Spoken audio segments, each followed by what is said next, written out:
أشهد أن لا إله إلا الله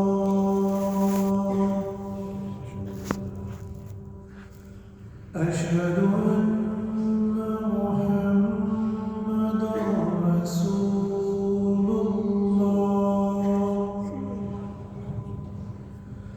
أشهد أن محمدا رسول الله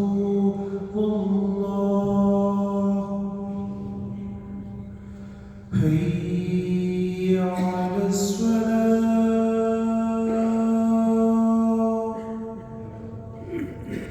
حي على الصلاة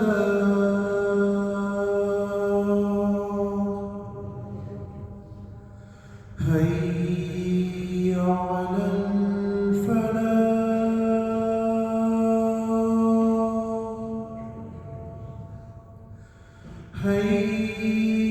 حي على الفلاح الله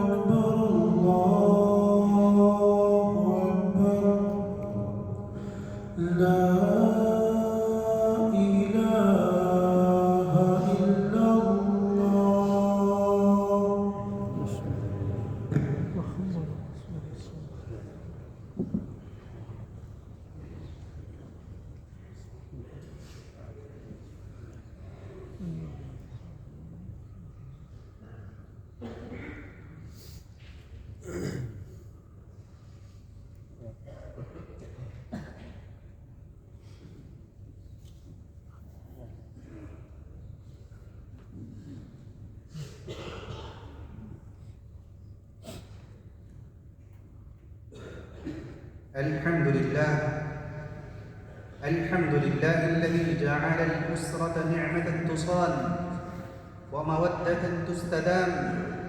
وركيزة تبنى عليه الأوطان ونشهد أن لا إله إلا الله ونشهد أن سيدنا محمدا رسول الله صلى الله وسلم وبارك عليه وعلى آله وصحبه ومن والاه أما بعد فأوصيكم عباد الله ونفسي بتقوى الله قال جل في علاه يا أيها الناس اتقوا ربكم الذي خلقكم من نفس واحدة وخلق منها زوجها وبث منهما رجالا كثيرا ونساء عزیزان من اصحاب ایمان ہمارے آج کے خطبے کا موضوع خاندان اور اس کی اہمیت ہے تو میرے بھائیوں اگر خاندان نہ ہوتے تو روئے زمین پر کسی انسان کا وجود تک نہ ہوتا نہ لوگ رب رحمان کی عبادت سے سرفراز ہوتے نہ ہی شہروں و ملکوں کی تعمیر و ترقی و ظہور پذیر ہوتی تو یہ سب کچھ ہمیں یہ سمجھانے کے لیے ہے کہ خاندان کا قیام اور اس کا استحکام ایک دینی فریضہ ایک شرعی مقصد اور ایک قومی و ملی ذمہ داری ہے اسی کے بل بوتے پر کاروان حیات جاری رہتا ہے اسی کی بدولت نسلیں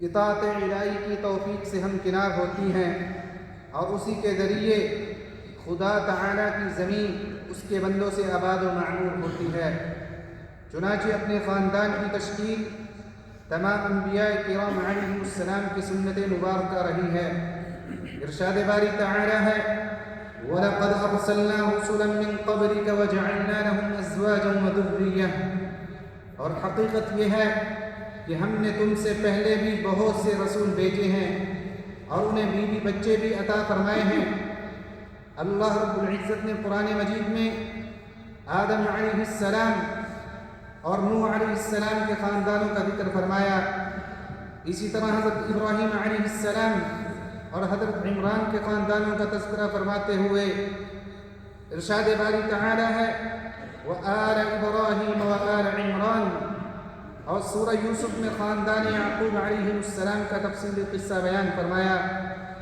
علاوہ ازیں حضرت ایوب علیہ السلام اور حضرت موسیٰ علیہ السلام ان کی والدہ ماجدہ ان کے بھائی اور ان کی بہن کا تذکرہ فرمایا. اسی طرح حضرت عیسیٰ علیہ السلام اور ان کی والدہ ماجدہ کا ذکر فرمایا. یہ سب خاندان نبوت ہیں اور قرآن مجید میں ذکر کردہ وہ مثالیں ہیں جنہیں اللہ رب العزت نے ہمارے لیے بیان فرمایا ہے تاکہ ہم ان کی اقتداء کریں اور ان کے طریقے پر چلیں. اولئک الذین ھدی اللہ فبہداہ مقتدی. یہ وہ لوگ تھے جن کو اللہ نے ہدایت کی تھی، لہٰذا تم بھی انہی کے راستے پر چلو. تو میرے بھائیوں، اپنی فیملی، اپنے خاندان کی نگہداشت کیجیے، ان کی نگہبانی کیجیے، باہمی روابط و تعلقات کو مضبوط بنائیے، ان کی قدردانی کا حق ادا کیجیے، ان کے لیے اپنی ذمہ داریاں دیانتداری کے ساتھ نبھائیے، کیونکہ نبی کریم صاحب خلق عظیم صلی اللہ علیہ وسلم کا فرمان ہے: ان اللہ سائل کل راع عما استرعاه احفظ ام ضیع حتى يسأل الرجل عن اہل بیتی.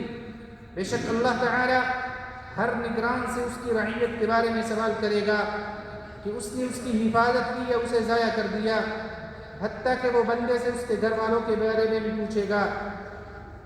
اللہ کے بندو، خاندان ایک مبارک درخت کی مانند ہے جس کا سایہ طویل و دراز ہوتا ہے، جس کثرت سے اس کی شاخیں ہوتی ہیں اور جتنی زیادہ اس کی ٹہنیاں ہوتی ہیں، اسی حساب سے آنے والی نسلوں تک کو اس کا پھل ملتا رہتا ہے. اور خاندان کی شاخیں اولاد ہیں، انہی سے زندگی کی رونقیں اور خوشیاں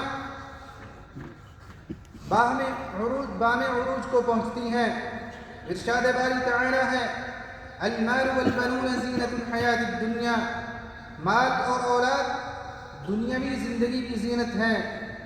تو محترم سامعین، حضرات انبیاء کرام علیہ السلام نے انتہائی خشوع و خضوع کے ساتھ رب تعالیٰ کے حضور اپنے لیے اولاد اور نسل کے تسلسل کی دعا فرمائی تاکہ ان کے خالق و مالک اللہ رب العزت کی عبادت کا سلسلہ جاری رہے، ان کی مسرتیں اور خوشیاں تمام ہوں، ان کے خاندانوں کا استحکام برقرار رہے.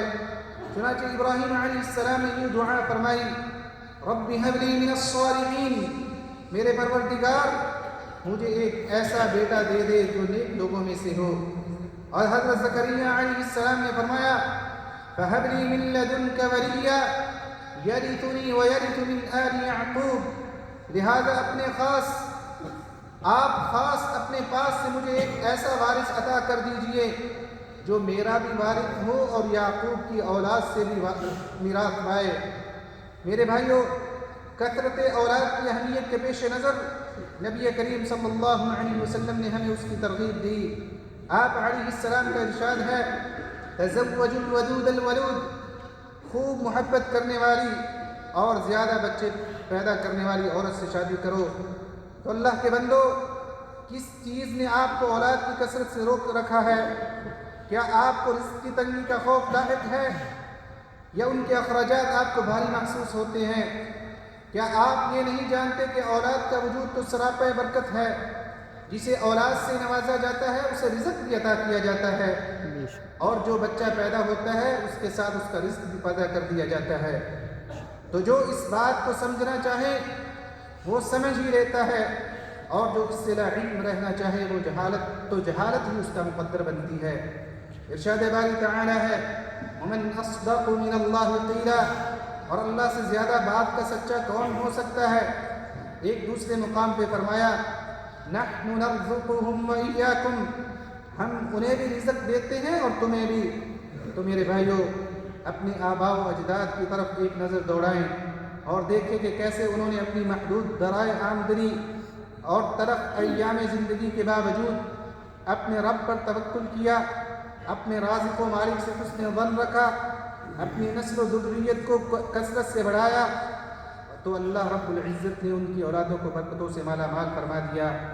یا ایھا الذین آمنوا اطیعوا اللہ واطیعوا الرسول واولی الامر منکم. اقول قولی ھذا واستغفر اللہ لی ولکم فاستغفروہ.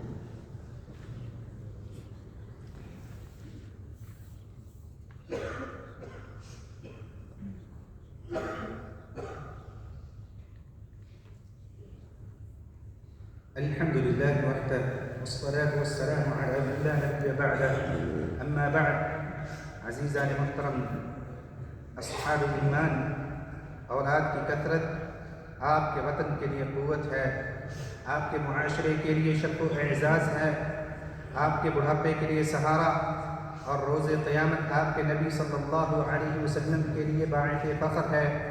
تو کتنا خوش نصیب وہ شخص ہے جس نے اپنی اولاد میں کثرت کی، اور بڑھاپے میں اس کی خوشی کا کیا عالم ہوگا جب اس کی اولاد میں سے کوئی اسے اپنی باتوں سے اس کا دل لگائے رکھے گا، تو کوئی اپنے مال کے ذریعے اسے مضبوط کرے گا، تو کوئی اپنے علم و اخلاق، کامیابی و امتیازی حیثیت اور رتبے منصب پر فائز ہو کر اس کے لیے شرف و اعزاز کا باعث بنے گا۔ اور اس گھر کی سعادت مندی کا کیا ہی کہنے جہاں ایک ہی گھر میں دادا دادی، میاں بیوی اور پوتے پوتیاں ایک ساتھ زندگی بسر کرتے ہیں، اپنے ثقافتی اقدار کو نسل در نسل آگے منتقل کرتے ہیں، زندگی کے نشیب و فراز میں ایک دوسرے کا تعاون کرتے ہیں، تو اللہ تعالیٰ بھی ان کے رزقوں اور اہل و عیال میں برکت عطا فرما دیتے ہیں۔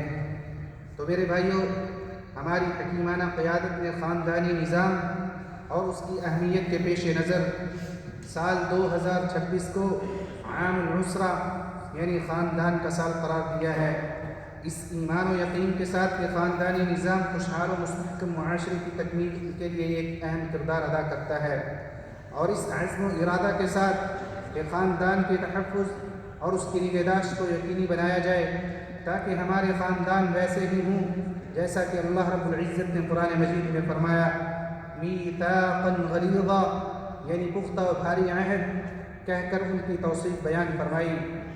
تو میرے بھائیوں، اب ہمیں بھی چاہیے کہ اپنے خاندانوں میں میل ملاپ، روابط و تعلقات کو گہرا کریں، بکثرت اپنی اولاد و نسل کو بڑھائیں، رب تعالیٰ پر ایمان کی مضبوطی، عبادات کی پابندی پر ان کی تربیت کریں، انہیں اپنی اقدار، حسن اخلاق اور اپنی اصل پہچان سے وابستہ رہنا سکھائیں، ان میں وطن سے محبت، اس کی خدمت، اس کی قیادت کی اطاعت اور وطن کے تئیں اپنی ذمہ داری کا جذبہ و شعور راسخ کریں تاکہ وہ تعمیر و ترقی اور خدمت و عطا کے اس خوبصورت سفر کو جاری رکھیں۔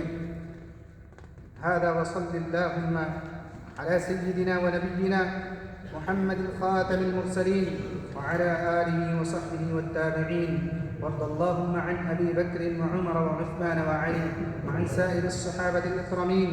اللهم إن رئيس الدولة قد أولى عناية بأسرنا في حاضرها ومستقبلها لإسعادنا، فاجعلنا أوفياء لعهده طائعين لأمره قائمين بحقه، وأسعد اللهم أسرنا واملأ بالألفة حياتنا، وارزقنا الذرية الطيبة التي تتمسك بدينها وجميل أخلاقها وتعتز بوطنها وتعرف بتفوقها وتميزها. اللهم بارك لنا في أولادنا واجعلهم قرة عين لنا، ووفقهم في دراستهم وعملهم وجميع شؤون حياتهم. اللهم يا من قلت وقولك الحق المبين، يهب لمن يشاء إناثا ويهب لمن يشاء الذكور، أو يزوجهم ذكرانا وإناثا ويجعل من يشاء عقيما. يا واسع الفضل والنعماء، يا كريم العطاء، يا من بيده خزائن الأرض والسماء، يا من رزقت زكريا ولدا بغير حساب، وارزق المحرومين من الذرية. اللهم وفقهم لأسباب علاجهم، وأسعد قلوبهم، وكثر نسلهم، وهب لهم من لدنك ذرية طيبة إنك سميع الدعاء. اللهم اجعلنا بك مؤمنين ولك عابدين، وبأسرنا مهتمين، وبوالدينا بارين، وارحمهم كما ربونا صغارا يا أرحم الراحمين. اللهم احفظ دولة الإمارات وتولها برعايتك، وحفظها بعنايتك يا رب العالمين. اللهم احفظ بحفظك الشيخ محمد بن زايد رئيس الدولة، وأدم عليه لباس السلام والحكمة، ووفقه ونوابه وولي عهده الأمين، والشيخ محمد بن راشد وولي عهده ونوابه وإخوانه حكام الإمارات وأولياء عهودهم لما تحبه وترضاه. اللهم ارحم الشيخ زايد والشيخ راشد والقادة المؤسسين، والشيخ مكتوم والشيخ خليفة بن زايد والشيخ حمدان وشيوخ الإمارات الذين انتقلوا إلى رحمتك، وأدخلهم بفضلك فسيح جناتك، واشمل شهداء الوطن برحمتك وغفرانك. اللهم ارحم المسلمين والمسلمات الأحياء منهم والأموات.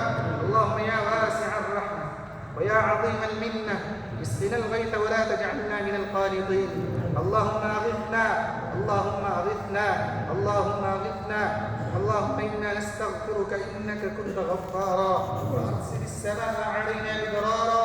اللهم اسقنا غيثا مغيثا هنيئا مريئا تحيي به البلاد وترحم به العباد وتجعله قوة وبلاغا إلى حين. عباد الله اذكروا الله العظيم الجليل يذكركم واشكروه على نعمه يزدكم. فأقم الصلاة.